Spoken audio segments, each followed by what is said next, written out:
जोंनि बर'नि जे BTR एकर्डआनो बेसेबांबा गोजौ बे बाथ्राया बहा थांखो?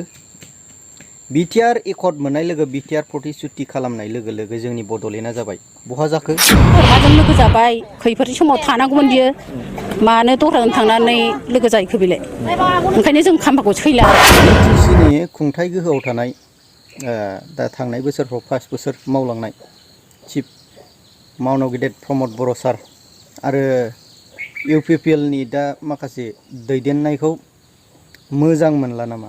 गोबां रायजो राजाफ्रा रागा जोंबाय, गोबां रायजो राजाफ्रा मावनाय आरो बेनि प्रतिश्रुति होनाय खोथाफोरखौ खुनु फोथायजाथावै बायदि मावबाय।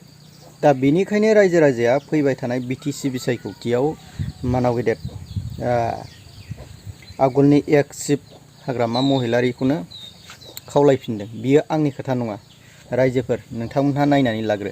दा गावनो जे गावनि माखासे खोथा रेसपन्सिबिलिटिखौ दा खुंबाय थादोंमोन, नै दाथ' गैला। प्रमद बर' सारा फोथायजाथाव बायदि जाबाय। बै समाव BTR एकर्ड जायैनि सिगां जै बर' फरायसाफोरखौ फरायसा स्टुडेन्टफोरखौ लानानै मोनसे थैनि मेम'रेन्डाम बायदि खालामदोंमोन। बै थैनि मेम'रेन्डामा दिनैसिमाव माब्रै जाखो नायनानै लाग्रो। मा बुंदों? खाथिनिफ्राय खाथिन जाबाय। सोरनो भट होगोन? हाग्रामानो। मानो भट होगोन हाग्रामानोलाय? हाग्रामाया मोजां मावो नालाय, गोदो जोंहा मैगं फानग्रा नालाय, मैगङा आवगोलाव BPF सरखार थानायाव बायसो गारोमोन, दा बायला, गैया। बिना गयारि मेडामा बुंबाय थादोंमोन जे मैगं फानग्राफ्राबो फैसा मोनसिगोन। मोनाखै, बे मेम्बारफोरनि हिनजावफ्रासो बे मैगं फानग्राफोरनि फैसाखौबो मोनदों। जोंनो नुदों थांनायखौबो। जों खाम्फाखौनो सैला। बे आवगोलाव हाग्रामाजों लोगो जाबाय, खैफोदनि समाव थानांगौमोन बियो मानो दहराजों थांनानै लोगो जाहैखो बेलाय ओंखायनो जों खाम्फाखौ सैला आरो अरुणादय होनो होननानै फैसा लाङो, होआ। माबा बे UPPLनि मेम्बारफ्रा पार्टियाव ओंखाराबा, पार्टिजों रायलायाबा जों होनो हाया बेबादि बुङो। फैसाया लांबाय 1700 गाहाम, गैया। बबेनि मेम्बारा बुङो बिदि खोथाखौलाय? लक्ष्मीपुरनि। मा नाम बिनि मुङालाय? आसारु होनो। आसारु? आवगोलाव होनबाय अरुणादय फर्म दंबा जोंनो गांसे गांसे होहाय होनबाय। गैया, सोर खिन्थाया नोंसोरनोलाय? गांनैल' सफैदोंमोन अरुणादयानो, सोर खिन्थालाबायो? जों पार्टिजों रायलायाबा होनो हाया। जिर' खालामगोन एबार खाम्फाखौनो। होमबा सोरनो होगोन भटखौ? हाग्रामानो। इलेक्सना खाथिनिफ्राय खाथिथारसै, सोरनो भट होगोन? हाग्रामानो।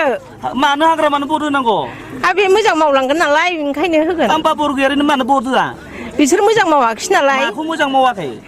बे बिदिनो रायजो राजाखौ नायनायाव गाज्रि मावबाय नालाय ओंखायनो होला। मा गाज्रि मावदों बिथाङा? बिदिनो दस्रानाव थांबाय, बेबायदिनो हाग्रामाखौ गारनानै बियो लोगो जादोंबाबो सिगाङाव, दा दस्रानाव थांबाय नालाय ओंखायनो जों गाज्रि मोनबाय आरो। सोरनो भट होथारगोन होनबा? हाग्रामानो। नोंथाङा आबैयानो जेनाखि बुरि पेन्सन मोननांगौ दं बेफोर मोनना मोना? मोना। UPPLनि मिटिंआवहाय मा होननानै लाङो नोंसोरखौलाय? जोंथ' थांबाबो जेबो माबाखौनो होआ बिसोरनो। मा होनो, थांबाबो जोंनिफ्राय जेबो माबा लाया। माने लेङो, जायफ्रा अरुणदय जाग्रा दङ बिसोरो मिटिङाव थांनांगौ होननानै लेङो आरो। मा नाम नोंना आबै? गावदां। बबेनि मेम्बारा? बे लोखिफुरनिनो। आसारु। मेम्बारनि नामा मा? आसारु। गावनि खोथा गावनि बुंनाय जे खोथा मथेखौनो नै दासिमाव दिनैसिमाव खालामनो हायाखै। दा माखासे बर' फरायसा आफादनि जे उमुगानो सरकाराव फैफिननांगौ, उमुगखौनो लाबोफिननांगौ, BTR एकर्डखौ फुल इमप्लिमेन्ट खालामनो थाखाय जोङो मावफिननांगौ ना, बेयो खोथा। BTR इमप्लिमेन्ट एबा BTR एकर्डआव मोनबेसे दफाफोरा आरो मोनबेसे लिरजानाय आखदफोरा दिनैसिमाव मावफुंजाखो? दा आं बेखौ बुंनो सानो, बे बर' फरायसा आफादनिफ्राय मोनसे प्रतिश्रुति लादोंमोन जे गामि गासै सोसननाय आरो बेनि सिमाफोरखौ थिग खालामनाय दिनैसिमाव मानो मावफुङासै? बियो बुंब्ला गाज्रि मोनो सोरखौबा थांखिनानै बुङोब्ला सोरनिबा सायाव एगेन्स्ट खोथा बुंफिनो नाथाय बुंगिरिया थार बाथ्राखौ बुङोब्ला रागा जोंनाय फैयो बुंजानो हाया जोंनि बर'नि जे BTR एकर्डआनो बेसेबांबा गोजौ बे बाथ्राया बहा थांखो BTR एकर्ड मोननाय लोगो BTR प्रतिश्रुति खालामनाय लोगो लोगो जोंनि बड'लेण्डआ जाबाय बहा जाखो घरे घरे साख्रि जागोन जाबाय नामा दा मा बुंगोन रायजोफ्रा जोंनि गासै जाम्बि जाम्बा गामि सिंनि रायजो राजाफ्रा जों गासैखौबो बुजिखाबाय बै समाव होगोन होनदोंमोन दंफां दाननानै जाग्राफ्रा दाननानै जानांला आरो आं बेखौ बुंनो सानो ना जे सोरबाया सिलाइ गावग्रामोन बा मैहुर खालामग्रामोन बैसोर दंफां हाग्रा बैफोरखौ सारेन्डार खालामहोदों आरो सिलाइ जे गावग्रा मै गावग्रा बिसोर गादा सिलाइफोरखौ सारेन्डार खालामहोदों बिसोरनि थाखाय माबा मोनसे अनसुंथाइ होनाय जागोन बहा होखो बैफोर जे बुंजानाय रायजो राजाफ्रा बिसोर गोसोआव दङ नाथाय होनो हायाखै बांद्रायखिनि खोथा बुङोब्ला सोरखौबा दा एटेक खालामो जिखुनु हक जाया मानो फैबाय थानाय BTC बिसायख'थि आरो बांद्राय गोबाव गैला जेनो समबार खालिनो BTC बिसायख'थिया जानो थांगासिनो दङ रायजो राजा नोंथांमोनहा आङो बेखौ खावलायो जाहाथे नोंथांमोननि बेसेन गोसा भटखौ जे गावनि आखाइखौ जे बबाव थुगोन नोंथांमोनहा